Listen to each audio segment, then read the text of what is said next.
നമസ്കാരം. Reiki short time reiki zazen meditation വയ വിദൂര ചികിത്സ. സെൻ ആചാര്യന്മാർ വെറുതെ ഇരിക്കാൻ പറയും. ഒന്നും ചെയ്യാതെ വെറുതെ ഇരിക്കുന്നതാണ് ലോകത്തിൽ ഏറ്റവും ബുദ്ധിമുട്ടുള്ള കാര്യം. എന്നാൽ ഏറ്റവും ബുദ്ധിമുട്ടുള്ള കാര്യം ഇതാണെങ്കിലും അതിൻ്റെ സൂത്രം അറിഞ്ഞു കഴിഞ്ഞാൽ ദിവസവും ഏതാനും മണിക്കൂർ വീതം ഒന്നും ചെയ്യാതെ ഏതാനും മാസങ്ങളോളം ഇരിക്കാൻ കഴിഞ്ഞാൽ പതുക്കെ പലതും നിങ്ങളിൽ സംഭവിക്കും എന്നുള്ളതാണ്. നിങ്ങൾക്ക് ഉറക്കച്ചടവ് അനുഭവപ്പെടുകയും നിങ്ങൾ പല സ്വപ്നം കാണുകയും ചെയ്യും. പല ചിന്തകളും ഒട്ടനവധി കാര്യങ്ങളും നിങ്ങളുടെ മനസ്സിൽ വന്ന് നിറയും. നിങ്ങളെന്തിനാണ് സമയം പാഴാക്കുന്നത്? കുറച്ച് പണം സമ്പാദിക്കാമായിരുന്നു ചുരുങ്ങിയ പക്ഷം. ഇല്ലെങ്കിൽ ഒരു സിനിമ കാണുകയോ വിനോദത്തിന് ഏർപ്പെടുകയോ വിശ്രമിച്ച് സ്വൈരസല്ലാപം നടത്തുകയോ ഒക്കെ ചെയ്യാമായിരുന്നു. TV കാണുകയോ റേഡിയോ കേൾക്കുകയോ ഇനിയും കണ്ടിട്ടില്ലാത്ത പത്രങ്ങൾ വായിക്കുകയോ ചെയ്യാമായിരുന്നു. നിങ്ങൾ എന്തിനു സമയം കളയുന്നു എന്നൊക്കെ മനസ്സ് പറയും. മനസ്സ് 1000 വാദമുഖങ്ങൾ അവതരിപ്പിക്കും. എന്നാൽ മനസ്സിനെ അവഗണിച്ചുകൊണ്ട് കേട്ടിരിക്കുക മാത്രമാണ് ചെയ്യുന്നതെങ്കിൽ അത് പല വേലകളും ഒപ്പിക്കും. അത് മിഥ്യാഭ്രമങ്ങൾ സൃഷ്ടിക്കുകയും സ്വപ്നം കാണുകയും ചെയ്യും. ഉറക്കം തൂങ്ങുകയും വെറുതെയുള്ള ഇരിപ്പിൽ നിന്ന് നിങ്ങളെ പുറത്തേക്ക് വലിച്ചിഴയ്ക്കാൻ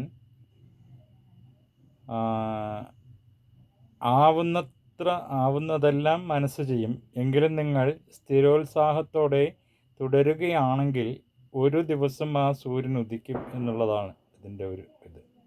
സെൻ ബുദ്ധിസ്റ്റുകളുടെ ദാർശനികതയിൽ നിന്ന് ഉരുത്തിരിഞ്ഞിട്ടുള്ള ഒരു ധ്യാന പരിശീലനമാണ്. റേക്കിയിൽ ഇത് വളരെ ഫലപ്രദമായിട്ട് ഉപയോഗിച്ചു വരുന്നു. അത് വിദൂര ചികിത്സയിൽ ഏറ്റവും ഫലപ്രദമായിട്ട് നമുക്ക് ഉപയോഗിക്കാവുന്നതുമാണ്. ഒരു ദിവസം ഈ മനസ്സിനെ നിങ്ങൾ നിരുത്സാഹപ്പെടുത്തി നിങ്ങൾ വിജയിച്ചു കഴിഞ്ഞാൽ ഒരു ദിവസം അത് സംഭവിക്കും. എന്താണെന്ന് വെച്ച് കഴിഞ്ഞാൽ നിങ്ങൾ ഉറക്കം തൂങ്ങുന്നില്ല. പിന്നീട് മനസ്സിനെ നിങ്ങളെ മടുത്തു കഴിഞ്ഞു. മനസ്സ് തന്നെ നിങ്ങളെ മടുത്തു കഴിഞ്ഞു. നിങ്ങളെ വലയിൽ വീഴ്ത്താമെന്ന ആശയം മനസ്സ് ഉപേക്ഷിച്ചു കഴിഞ്ഞു. ചുരുക്കത്തിൽ മനസ്സ് നിങ്ങളെ മതിയാക്കി.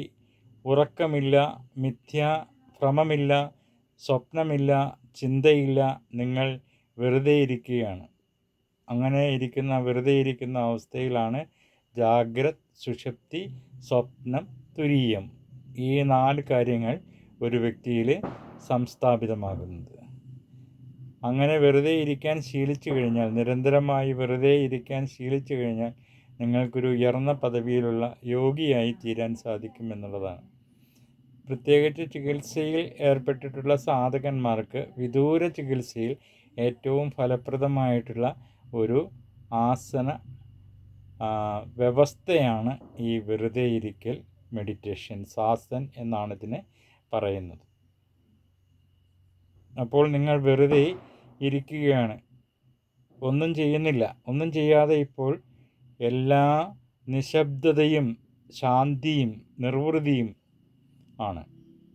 അതായത് നിങ്ങളൊരു നിറവായി പരിലസിക്കുന്നു. നിങ്ങൾ ഒരു നിറവിൽ നിങ്ങൾ എത്തിച്ചേരും. നിങ്ങൾ ദൈവത്തിലേക്ക്, പരമസത്യത്തിലേക്ക് കടന്നിരിക്കുന്നു. അങ്ങനെ നിശബ്ദതയിലൂടെയാണ് ദൈവികതയെ തിരിച്ചറിയാൻ സാധിക്കുകയുള്ളൂ. ചലനാത്മകത ഭൗതികതയുടെ മൂർത്തീഭാവമാണ്. നിങ്ങൾക്ക് എവിടെ വേണമെങ്കിലും ഇരിക്കാം. പക്ഷേ കണ്ണെത്തുന്നിടത്ത് വികാരാവേശമുണ്ടാക്കുന്ന ഒന്നും തന്നെ ഉണ്ടായിരിക്കരുത്. ഉദാഹരണത്തിന് ചലിക്കുന്ന വസ്തുക്കൾ ശ്രദ്ധയ്ക്ക് ഇളക്കം ഉണ്ടാക്കും. എന്നാൽ നിങ്ങൾക്ക് മരങ്ങളെ നിരീക്ഷിക്കാം. അവ ചലനരഹിതങ്ങളാണെന്ന് മാത്രമല്ല ദൃശ്യം അചഞ്ചലവും സ്ഥിരവുമാണ് താനും. അല്ലെങ്കിൽ നിങ്ങൾക്ക് ആകാശത്തെ നിരീക്ഷിക്കാം. ആകാശത്തിലെ മേഘങ്ങൾ അപ്രത്യക്ഷമാകുന്നു, വീണ്ടും ഉണ്ടാകുന്നു. അതാരും അവിടെ നിർമ്മിക്കുന്നില്ല, അത് ആരും അവിടെ നിന്ന് മായ്ച്ചു കളയുന്നില്ല. ആകാശത്തിൽ മേഘങ്ങൾ എങ്ങനെ പ്രത്യക്ഷപ്പെടുന്നോ, എങ്ങനെ അപ്രത്യക്ഷമാകുന്നോ, അതേ രീതിയിൽ ഒരാളുടെ ജീവിതത്തിൽ ജീവിതം തന്നെ ആയിത്തീരുമ്പോഴാണ് അയാളിൽ ധ്യാനം സംഭവിക്കുകയുള്ളൂ എന്നാണ് ധ്യാനത്തെക്കുറിച്ചുള്ള ഏറ്റവും മനോഹരമായിട്ടുള്ള കാഴ്ചപ്പാടും ലിഖിതവും. അപ്പോൾ നിങ്ങളുടെ മുന്നിലിരുന്ന് ഇരിക്കുന്ന ചുമരിനെ വേണമെങ്കിൽ നിങ്ങൾക്ക് നിരീക്ഷിക്കാം. അവിടെയാണ് നമ്മളുടെ പ്രയോഗശാസ്ത്രത്തിൻ്റെ പ്രസക്തി വരുന്നത്. രണ്ടാമതായി, പ്രത്യേകിച്ച് എന്തിനെയെങ്കിലും നോക്കാതിരിക്കുക എന്നുള്ളതാണ്. ശൂന്യത മാത്രം, അതായത് നിതാന്ത ശൂന്യത, ഒന്നുമില്ല. എന്തെന്നാൽ കണ്ണുകൾ അവിടെ ഉള്ളത് കൊണ്ട് എങ്ങനെയെങ്കിലും നോക്കാനുള്ള പ്രേരണ ഉണ്ടാക്കും. എന്നാൽ നിങ്ങൾ വിശേഷിച്ച് ഒന്നിനെയും നോക്കുന്നില്ല. ഒന്നിലും ശ്രദ്ധ കേന്ദ്രീകരിക്കാതിരിക്കുക. വിരസിതമായ കാഴ്ച മാത്രം, അത് വളരെയധികം വിശ്രാന്തി പ്രദാനം ചെയ്യും എന്നുള്ളതാണ്.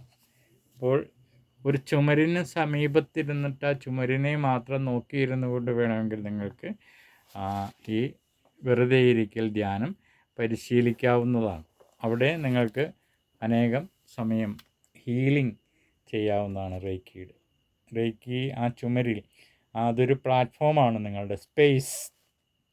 വെറുതെ ഇരിക്കുന്ന സമയത്ത് നിങ്ങൾക്ക് ലഭ്യമാകുന്ന ആ സ്പേസിൽ നിങ്ങൾക്ക് അനേകായിരം രോഗികളെ നിങ്ങളുടെ ആ സ്പേസിൽ ഇരുന്നു കൊണ്ട് നിങ്ങൾക്ക് മുമ്പിലിരിക്കുന്ന ശൂന്യമായ സ്പേസിൽ വെച്ച് നിങ്ങൾക്ക് ചികിത്സിച്ച് സുഖപ്പെടുത്താവുന്നതാണ്. ഡിസ്റ്റൻറ്റ് ഹീലിങ്ങിൻ്റെ സിമ്പലുകളാണ് അതിന് പ്രയോജനപ്പെടുത്തുന്നത്. ഇല്ലെങ്കിൽ ഗോൾഡൻ സർക്കിൾ റേക്കിയാണ് നിങ്ങൾ അവിടെ പ്രയോജനപ്പെടുത്തുന്നത്. ഗോൾഡൻ സർക്കിൾ നിങ്ങളുടെ മുമ്പിലുള്ള ചുമരിൻ്റെ ഇതിൽ ഒട്ടിപ്പിടിച്ചിരിക്കുന്നതായിട്ട് സങ്കല്പിക്കുന്നു. അപ്പോൾ നിങ്ങളുടെ മനസ്സിലേക്ക് വീണ്ടും മനസ്സിലേക്ക് പല രൂപങ്ങളും വീണ്ടും വീണ്ടും കടന്നു വരും. ഈ കടന്നു വരുന്ന രൂപങ്ങളെല്ലാം നിങ്ങളുടെ പരിചയക്കാരാകാം, നിങ്ങൾ ചികിത്സിക്കുന്ന രോഗികളാകാം, ഏതെങ്കിലും ക്ലേശത്തിൽ അകപ്പെട്ട വ്യക്തികളാകാം, പ്രതിസന്ധികളിലൂടെ മുന്നോട്ട് പോകുന്ന ജനപദങ്ങളാകാം. ഇവരെയെല്ലാം ഈ ഗോൾഡൻ സർക്കിളിൽ വെച്ച് നിങ്ങൾക്ക് ചികിത്സിച്ച് സുഖപ്പെടുത്താം. ഗോൾഡൻ സർക്കിൾ ഈ ഭിത്തിയിലേക്ക് റേക്കിയുടെ ഒരു പ്രവാഹം ഇങ്ങനെ അനുസ്യൂതമായിട്ടിങ്ങനെ ഊർന്നൊഴുകിക്കൊണ്ടിരിക്കുന്നു. അത് ഗോൾഡൻ സർക്കിളാകുന്നു. അതിലൂടെ ആളുകളുടെ പ്രശ്നങ്ങളാണ് നമ്മളിലേക്ക് വരുന്നതെങ്കിൽ, അല്ലെങ്കിൽ രോഗികളാണ് നമ്മളിലേക്ക് വരുന്നതെങ്കിൽ അതിലവർ സുഖം പ്രാപിച്ച് പോകട്ടെ എന്നുള്ള ഇൻറ്റൻഷൻ മാത്രം വച്ചതിന് ശേഷം നിങ്ങൾ വെറുതെ ഇരിക്കുക. ഈ സൂത്രവിദ്യ നിങ്ങൾ കുറേ ദിവസം അഭ്യസിച്ച് കഴിയുമ്പോൾ നിങ്ങൾ ഇതിനകത്തൊരു എക്സ്പേർട്ടായിട്ട് മാറും. അപ്പോൾ ഒരു നിമിഷത്തെ ഒരു കോളിൽ തന്നെ, ഒരു ഫോൺ കോളിൽ ഇല്ലെങ്കിൽ ഒരു മെസ്സേജിൽ ഒരാളെ അറിയിക്കുകയാണ് എനിക്ക് ഇന്ന പ്രശ്നമാണെന്ന് എഴുതി അറിയിച്ചു കഴിഞ്ഞാൽ തന്നെ ആ വ്യക്തിയെ, ആ പ്രശ്നത്തെ നിങ്ങൾക്ക് ഈ ശൂന്യമായ വാളിൽ നിങ്ങൾക്ക് ചികിത്സിച്ച് സുഖപ്പെടുത്തിയെടുക്കാൻ സാധിക്കും. അങ്ങനെ നിങ്ങൾക്കൊരു ഹീലിംഗ് എക്സ്പെർട്ടായിട്ട് മാറാനുള്ള ഒരു മെത്തേഡ് കൂടിയാണ് ഈ സാസൻ മെഡിറ്റേഷൻ, വെറുതെ ഇരിക്കൽ മെഡിറ്റേഷൻ. ഇനി മൂന്നാമതായി, ശ്വാസോച്ഛ്വാസം അയവുള്ളതായിരിക്കണം ഈ കാര്യത്തിൽ. അതായത് നമ്മൾ ശ്വാസത്തിന് എപ്പോഴും ഒരു അലമ്പുണ്ടാക്കിയുള്ള ശ്വാസോച്ഛ്വാസം എടുക്കരുത്. നിശബ്ദതയിൽ നിങ്ങൾ ശ്വാസം ചെയ്യുക. നിശബ്ദതയെ നിങ്ങൾ സ്വാംശീകരിച്ച് ശ്വാസത്തോടൊപ്പം സ്വാംശീകരിച്ചെടുക്കുക. ആ നിശബ്ദതയിൽ ഈ പ്രപഞ്ചത്തിൻ്റെ ആ അമൂർത്തമായിട്ടുള്ള, മൂർത്തീഭാവമായിട്ടുള്ള ആ രൂപത്തെ നിങ്ങൾ ശ്വസിച്ചെടുക്കുക. അപ്പോൾ ഒരു കലർപ്പില്ലാത്ത, ഒരു നൈതികമായിട്ടുള്ള ഒരു ഉണ്മ നിങ്ങളിൽ വിരിഞ്ഞു വരും. അത് നിങ്ങളുടെ ആത്മാവിനെ പ്രഭാപൂരിതമാക്കും. അത് നിങ്ങളുടെ മനസ്സ് എന്ന് പറയുന്ന ആ ഒരിതിനെ, മനസ്സ് എന്ന് പറയുന്ന 3 or 4 പാളികളായിട്ട് നിൽക്കുന്ന, ഘട്ടങ്ങളായിട്ട് നിൽക്കുന്ന മനസ്സിനെ വളരെ ഇതായി ശുദ്ധീകരിക്കും. അതുപോലെ നിങ്ങളുടെ സറൗണ്ടിങ്സ് വളരെ പ്രഭാപൂരിതമായിരിക്കും. നിങ്ങളെ അയൽപക്കം വളരെ പ്രഭാപൂരിതമായിരിക്കും.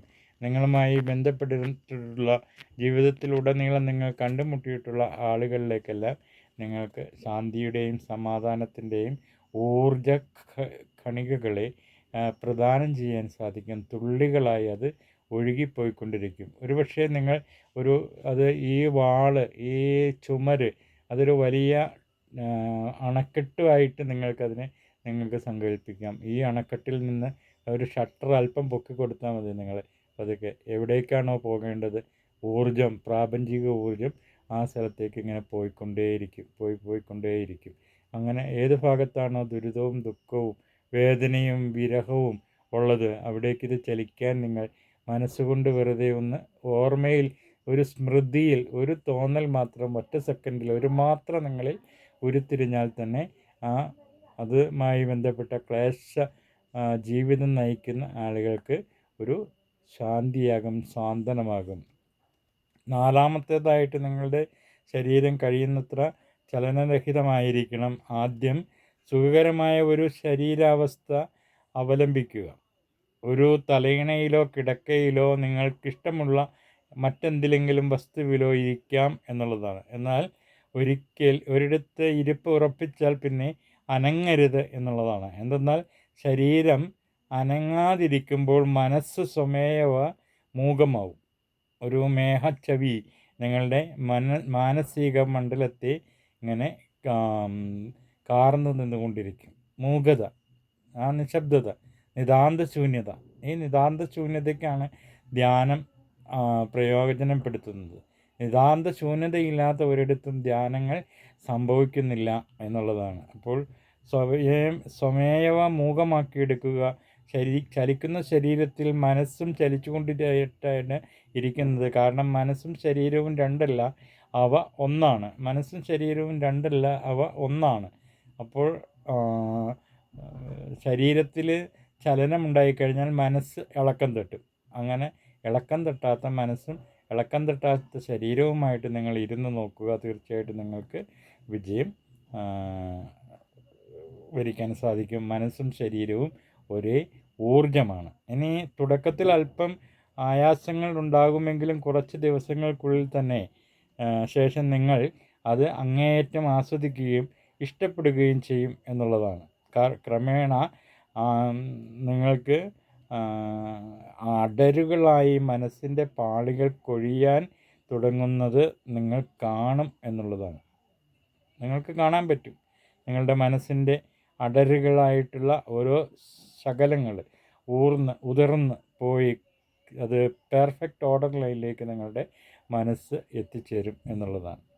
അതിനുള്ള ഒരു ഇതായിട്ടാണ് ഈ സാസിൻ മെഡിറ്റേഷൻ ഇന്നിവിടെ പറഞ്ഞിട്ടുള്ളത്. ഇതിൻ്റെ മറ്റ് മാർഗനിർദ്ദേശങ്ങൾ എന്തൊക്കെയാണെന്ന് വെച്ച് കഴിഞ്ഞാൽ, ഏതാണ്ട് ഒരു കൈ അകലത്തിൽ ഉള്ള അനാലങ്കൃതമായിട്ടുള്ള ഒരു വൈറ്റ് വാള്, ഇല്ലെങ്കിൽ ഒരു മണ്ണിൻ്റെ ഭിത്തിയിലോ നിങ്ങൾക്ക് ഇരിക്കാം എന്നുള്ളതാണ്. കൈയെത്താത്ത ദൂരത്തിൽ അഭിമുഖീകരിച്ച് കൺപാതി തുറന്ന് നോട്ടം മൃദുവായി ചുമരിൽ പതിക്കാൻ അനുവദിക്കുക. മുതുക് നിവർന്നിരിക്കണം. അതായത് നട്ടെല്ല് ഏത് ധ്യാനത്തിനും ഏത് കർമ്മത്തിനാണെങ്കിലും ഈ നട്ടെല്ല് നിവർന്നിരിക്കണം. നട്ടെല്ലിന് വളവോ ആയാസമോ ഉണ്ടായിക്കഴിഞ്ഞാൽ ആ വ്യക്തിയിൽ പെട്ടെന്ന് തന്നെ ക്ഷീണം അനുഭവപ്പെടും. തന്നെയല്ല വാർദ്ധക്യം വന്നു ചേരുകയും ചെയ്യും. എപ്പോഴും യങ്ങായിട്ടിരിക്കണമെങ്കിൽ നമ്മളുടെ നട്ടെല്ല് നിവർന്നിരിക്കണം. കശേരുക്കൾക്ക് ഇടയിൽ ഇനർഷ്യേറ്റീവ് ആയിട്ടുള്ള എനർജി ഉണ്ടായിരിക്കാൻ പാടില്ല. തമസ് ഉണ്ടായിരിക്കാൻ പാടില്ല. അവിടെ രജോ ഗുണത്തിനും സാത്വിക ഗുണത്തിനുമാണ് ഇമ്പോർട്ടൻസ്. തമസില്ലാത്ത ഒരു നട്ടെല്ല് നിങ്ങൾക്കുണ്ടെങ്കിൽ, വളയാത്ത നട്ടെല്ല് നിങ്ങൾക്കുണ്ടെങ്കിൽ നിങ്ങൾക്ക് എക്കാലവും യങ്ങായിട്ടിരിക്കാൻ സാധിക്കും. അതുപോലെ ഏത് പ്രശ്നത്തെയും നിങ്ങൾക്ക് സധൈര്യം അഭിമുഖീകരിക്കാനുള്ള കഴിവുണ്ടായിരിക്കും. ആരും നിങ്ങളെ ഒന്നും ചെയ്യില്ല, ആർക്കും നിങ്ങളെ കീഴ്പ്പെടുത്താൻ സാധിക്കില്ല എന്നുള്ളതാണ് നിവർന്ന നട്ടെല്ലുള്ള ഒരു വ്യക്തിയെ സംബന്ധിച്ചിടത്തോളം ഉള്ള മെറിറ്റ്. 30 മിനിറ്റ് സമയം ഇങ്ങനെ ഈ മുതുക് നിവർത്തി പെരുവിരൽ കൂട്ടിമുട്ടിക്കാതെ ഒരു കൈ മറ്റേതിൽ ദീർഘവൃത്താകൃതിയിൽ വയ്ക്കുക എന്നുള്ളതാണ്. ഇരിക്കുമ്പോൾ തിരഞ്ഞെടുപ്പില്ലാത്ത ഒരവബോധം, ചോയ്സ്ലെസ് അവെയർനെസ് ഉണ്ടായിരിക്കണം എന്നുള്ളതാണ്. താഴെ പിന്നെ ശ്രദ്ധ എവിടെയെങ്കിലും കുരുത്ത് പോകാതിരിക്കാനും ശ്രദ്ധിക്കുക എന്നുള്ളതാണ് ഏറ്റവും പ്രധാനപ്പെട്ടത്. ഒരു കാര്യത്തിലും നിങ്ങൾ ശ്രദ്ധിക്കാതിരിക്കുക, വെറുതെ ഇരിക്കുക. അതൊരു നല്ലൊരു ധ്യാന സങ്കേതമാണ്. കൂട്ടത്തിൽ അനുനിമിഷം ആവുന്നിടത്തോളം ഈ ഉൾക്കൊള്ളാനും സ്വീകരിക്കാനും ഉണർന്നിരിക്കാനും കഴിയണം. ഇപ്പോൾ ഒരു ഭിത്തിയിലേക്ക് ഇങ്ങനെ ഒഴുകി വരുന്ന റേക്കിയെ നിങ്ങളിലേക്കും കൂടി സ്വീകരിച്ചു കൊണ്ടേയിരിക്കുക. നിറഞ്ഞ് ഒഴുകുന്നു ആ ഭിത്തിയെ, ഇല്ലെങ്കിൽ ആ അണക്കെട്ടിൽ നിന്ന് ഭിത്തിയെ അണക്കെട്ടായിട്ട് സങ്കല്പിച്ച് നിങ്ങളിലേക്ക് യന്ത്രമന്ത്രങ്ങളെല്ലാവരും കൂടി നിങ്ങളിലേക്ക് ഊർജ്ജം ഇങ്ങനെ അനുസ്യൂതമായ ഒരു പ്രവാഹമായി ഒഴുകി വന്നെത്തിക്കൊണ്ടിരിക്കുന്നു. റേക്കി ഇൻവോക്ക് ചെയ്യുന്നത് എല്ലാവർക്കും അറിയാമെന്നാണ് വിശ്വസിക്കുന്നത്. ആദ്യമായിട്ട് ചെയ്യുന്നത് നെഞ്ചിൽ കൈവച്ചിട്ട് ഞാൻ എന്നോട് നന്ദി, റേക്കിയോട് നന്ദി, എന്നോട് നന്ദി എന്ന് പറയും. അങ്ങനെ പറഞ്ഞു കഴിയുമ്പോൾ തന്നെ കപാലകുണ്ടലങ്ങൾ തുറന്ന് ഈ കൈവെള്ളകളിലേക്ക് റേക്കി ഇങ്ങനെ ഒഴുകി വരും. രണ്ട് കൈകൾക്കിടയിലായിട്ട് ഒരു പുള്ളിങ് ആൻഡ് പുഷിങ് സെൻസേഷൻ അനുഭവപ്പെടും. അത് നിങ്ങൾ ചെയ്തതിന് ശേഷം നിങ്ങളിങ്ങനെ കൈവച്ച് കഴിഞ്ഞിട്ടുണ്ടെങ്കിൽ നിങ്ങൾക്ക് പെട്ടെന്ന് തന്നെ നിങ്ങളുടെ എല്ലാ എനർജി ബോഡീസും, മനസ്സിൻ്റെ അടരുകൾ, പാളികൾ, അതായത് ജാഗ്രത്, സുഷുപ്തി, സ്വപ്നം, അതുപോലെ തന്നെ തുരീയം എന്നുള്ള ആ 4 ഘട്ടങ്ങളെ നിങ്ങൾക്ക് തരണം ചെയ്യാൻ സാധിക്കും. തീർച്ചയായിട്ടും വളരെ പ്രധാനപ്പെട്ട ഒരു മെഡിറ്റേഷണൽ പ്രോസസ്സാണിത്. വളരെ ശ്രദ്ധാപൂർവം വീഡിയോ കേട്ടതിന് ശേഷം വളരെ ശ്രദ്ധാപൂർവം ഇത് അഭ്യസിക്കുക. നിങ്ങൾക്ക് ഒരു ഹീലറായി തീരാനുള്ള എല്ലാവിധ ആശംസകളും അറിയിച്ചുകൊണ്ട് നിർത്തുന്നു. Thanks for watch with love late of reiki.